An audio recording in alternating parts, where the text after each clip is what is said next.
Welcome to the fourth part of our FastText series. In this video, we're going to implement the FastText model from scratch.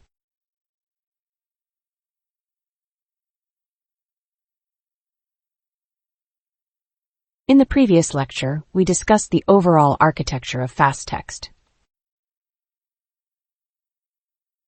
This time, we'll use Keras to build a simple FastText model with negative sampling.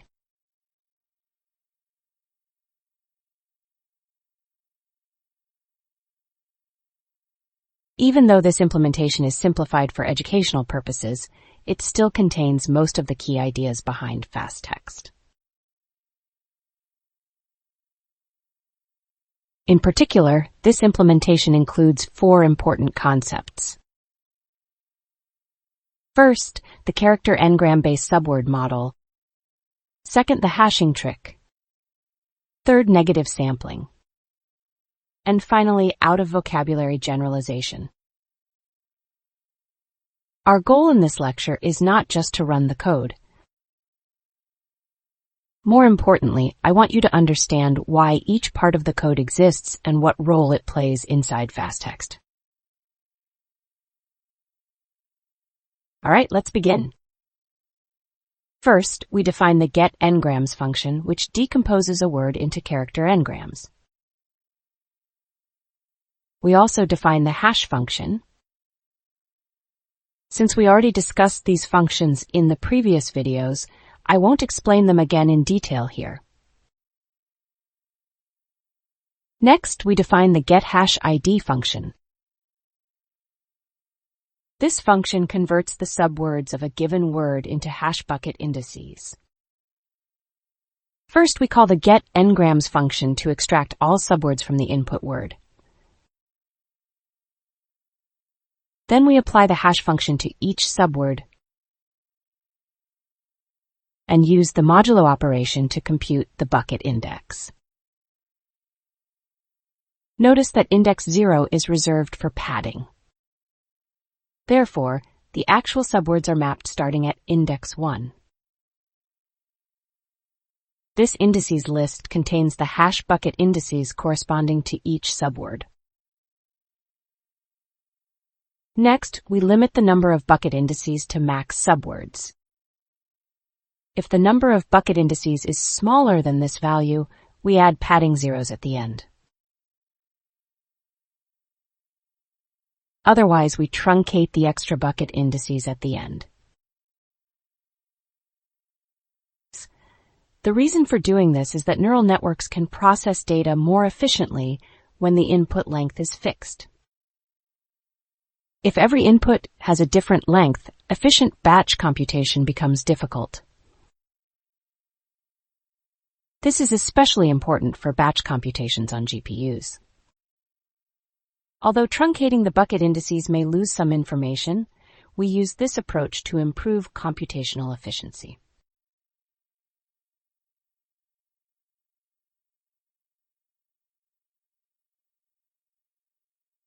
Next, we define a very small toy corpus as follows.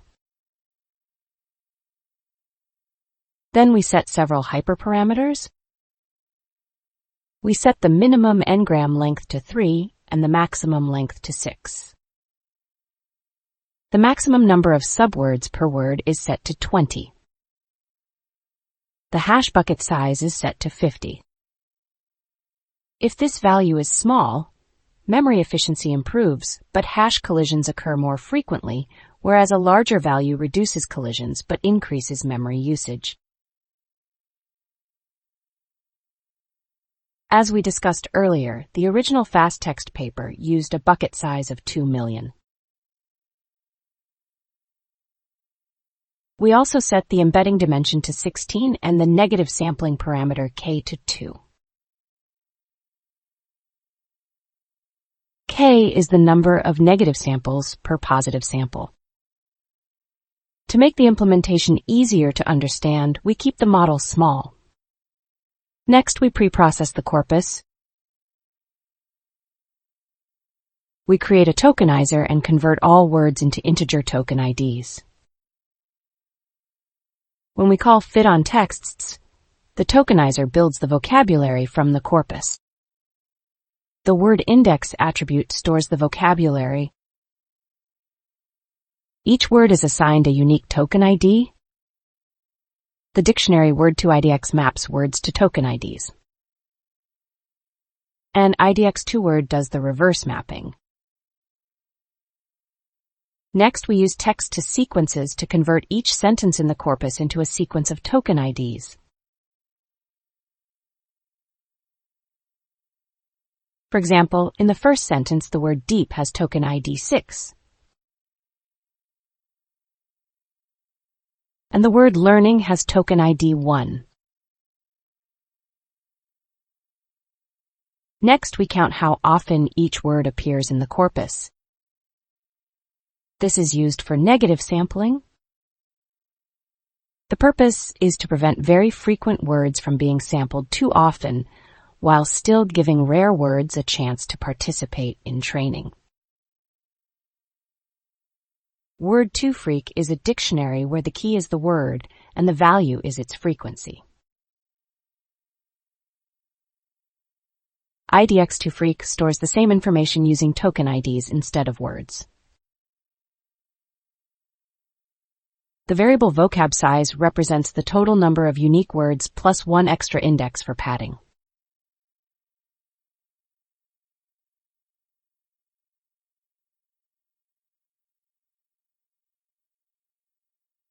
Next, we generate positive samples. We set the context window size to 2. That means we use 2 words on each side of the center word as context words. Using NLTK's ngrams function, we generate sliding windows of length 5.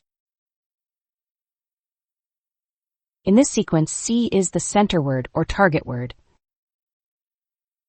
and A, B, and D, E are the surrounding context words. This process generates positive pairs like these.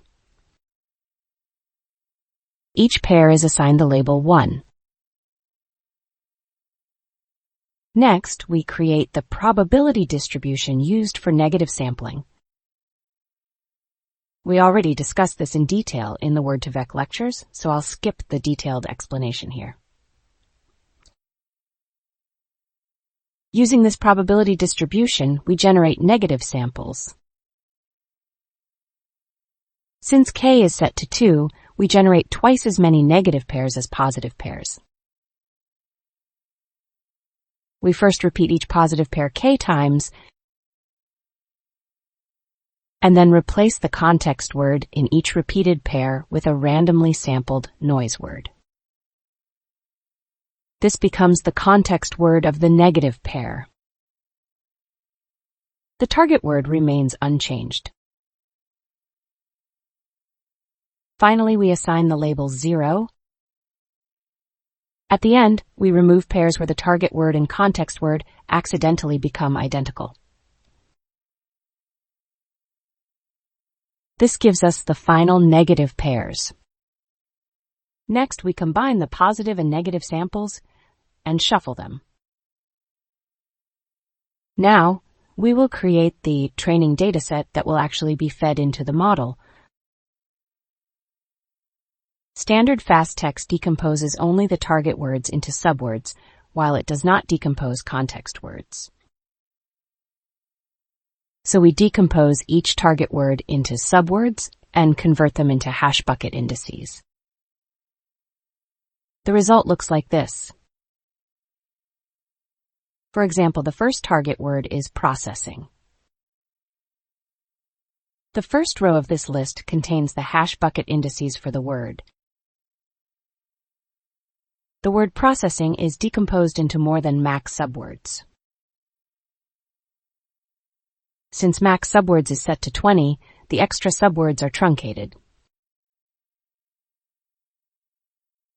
In the second row, the number of subwords is less than 20, so zeros are padded at the end. Next, we construct the context words. The second column of the dataset contains the context words. Unlike target words, they are not decomposed into subwords and simply retain their token IDs. Finally, the last column becomes the label vector.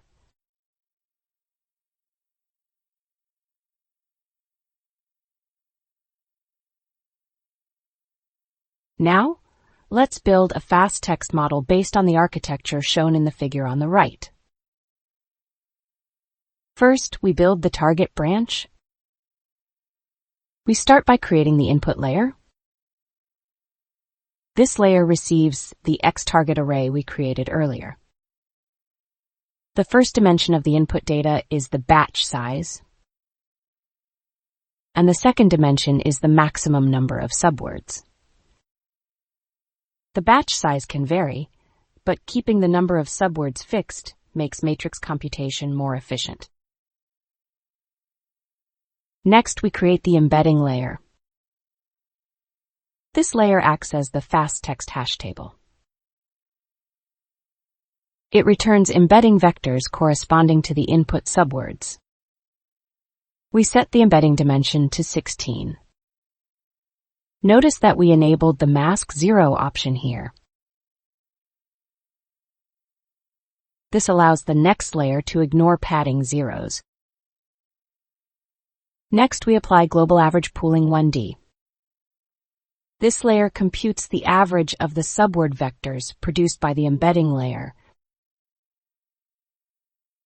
In the original FastText paper, the final word vector is computed by summing all subword vectors.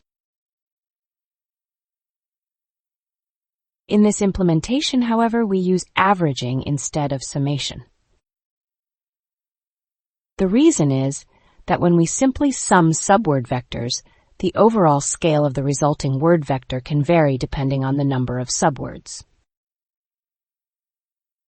Of course, embedding vectors contain both positive and negative values, so the overall vector magnitude does not always increase as more subwords are added. Some components may cancel each other out. However, in general, words with many subwords can produce vectors with larger variation in scale. To obtain more stable word representations, we use average pooling in this implementation instead of simple summation. One important detail is that we should not always divide by max subwords when computing the average. Padding zeros must be ignored. Because we enabled the mask 0 option earlier, the padding positions are automatically ignored when computing the average. Therefore, if a word has 20 subwords, the average is computed by dividing by 20. And if it has 5 subwords, it is divided by 5. That is exactly why we set mask 0 to true. Next, we build the context branch. We create an input layer to receive X context. Since X context contains only token IDs, the second dimension of the input data is simply 1. Next, we create a standard embedding layer. Because context words are not decomposed into subwords, a regular embedding layer is enough. The output of the embedding layer is a 3D tensor like this. We use a reshape layer to convert it into a 2D tensor like this. Next, we compute the dot product between the target vector and the context vector using a dot layer. This is the scoring function. Then, we apply a sigmoid activation function to the dot product result to produce the final output. For positive pairs, the final output should be close to 1, while for negative pairs it should be close to 0. Next, we create the training model and the inference model. The training model takes both the target and context inputs and is used during training. The inference model, on the other hand, takes only the target input and is used to generate word vectors after training. Then we compile the training model using binary cross-entropy loss. Next, we fit the training model to the training dataset. Once training is complete, we visualize the loss history. If training goes well, the loss should gradually decrease like this.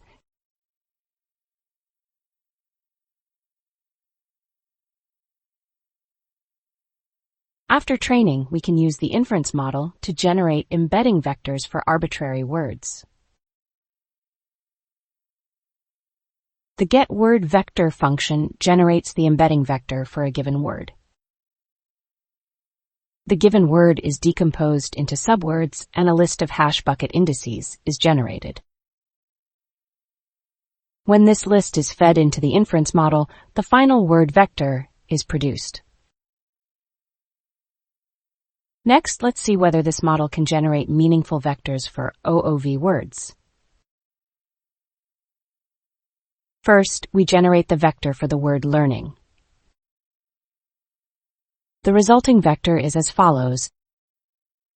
Then we generate the vector for the OOV word learner. The resulting vector is as follows. The word learner never appeared in the corpus. But FastText can still generate a meaningful vector for it. This is because learning and learner share many similar subwords. For example, both words contain subwords related to learn. As a result, their vectors will likely be similar in the embedding space. To check this, we compute the cosine similarity between the two vectors. In this run, we got a value of around 0.97, which shows that the two vectors are extremely similar. This experiment clearly shows one of FastText's key strengths, OOV generalization.